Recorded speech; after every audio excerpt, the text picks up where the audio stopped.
just how critical and how hurtful they were in the first half? Yeah, it's a pretty short story for us offensively. 3 turnovers, 4th down, non-conversion. That's 4 series in the first half where, you put defense in a bad position and we get no points. So that's, at the end of it, that's the story. How tough is it to overcome those when you get a little momentum going, you get a couple of first downs, and all of a sudden it's another turnover? You get 3 in one game. Well, we didn't.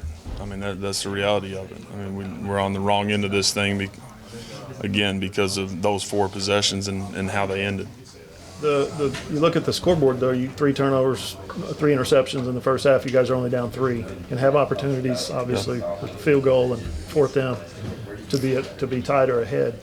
What was the tenor like at halftime coming out for the second half, knowing that those mistakes were made, but you were right there? Yeah, I think our guys really understood just come out and play clean second half, which obviously the false start was a huge deal because we ended up 4th and 3 there. That's where we ended up punting the ball where false start, that drive's staying alive, which was an issue. But again, the 4 series in the first half is why we're sitting here right now the way we are. Just thoughts going the last play of the third quarter, the 3rd down play, and then 4th down, first play of the 4th quarter. Was there discussion going for it, or did you look at 4 down territory on the 3rd down play? Yeah, it did, and then didn't gain quite enough to be able to go for it, and wanted to have an opportunity to go pin them, and that was the thought there. Just overall, what were your thoughts on Dylan's performance today? I thought he competed. Obviously, the stat line from a 3 turnover standpoint, when you step in the arena, it's all eyes are on him. 2 of those obviously being batted. 1 is a little more frustrating than the other. But, thought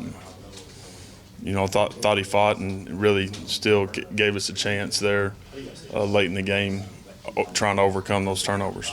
A lot of different guys carried the ball for you today. Was that kind of a focus coming in today?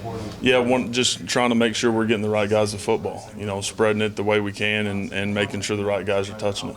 Javante just the hand's not ready. Not ready. That seemed to me the first one. You mentioned one of those more frustrating than the other. The one that was batted at the line of scrimmage. That one was frustrating. The next one was also frustrating. But yeah. Eric Gray, I think, had the most receptions he's ever had. I know you guys, was that also a focus going in, trying to get the ball to him, the passing game? Yeah, I felt good about the matchup there and just kind of what we were going to get defensively from a structure standpoint. So that's why that happened. 4th and 1 in the first half.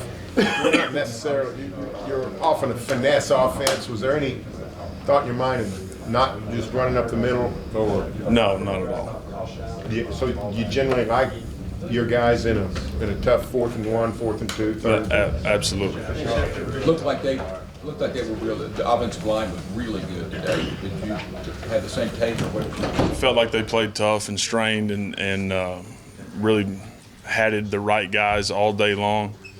I think that's the most frustrating part probably is that, and that's what telling the guys afterwards is hate the fact that there's going to be a lot of good once we look at it, but we're not able to enjoy it. And so we got to play better. We can't turn it over and convert when we need to. Can you talk about Marvin's performance after last week? Just a little bit of a struggle. Probably the one game he did struggle this year versus coming back this week. Yeah. Having such a big first half. And Marv's, the best thing about Marv is he's consistent, and so for us, knew we were going to come back to him, push it down the field to him, get the ball in his hands, and give him the opportunity to go make plays, and he did that. Jeff, can you compare how the offense played after halftime compared to the first half? And I know there were some struggles last week. Compare second half to first half offensive execution. Yeah, from a second half standpoint, we come out with 3 and out, then we go score. Then I think we had a 7-play drive for 31 yards. That's the 4th and 3 where we had the penalty, I believe, on 3rd down. We end up punting the ball. Then we come back and go 75 yards and however many plays that was to score. So those were the 4 series in the second half. Outside of the turnovers and the non-conversion in the first half, I thought we did some good things, but you just can't do that. You're not going to overcome it against good football teams, and we didn't.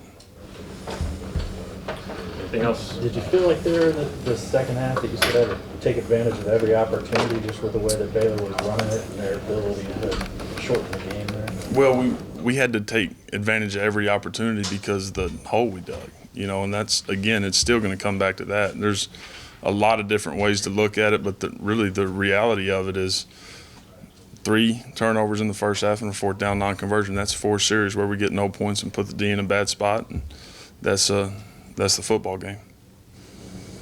Thank you, Coach. Appreciate it.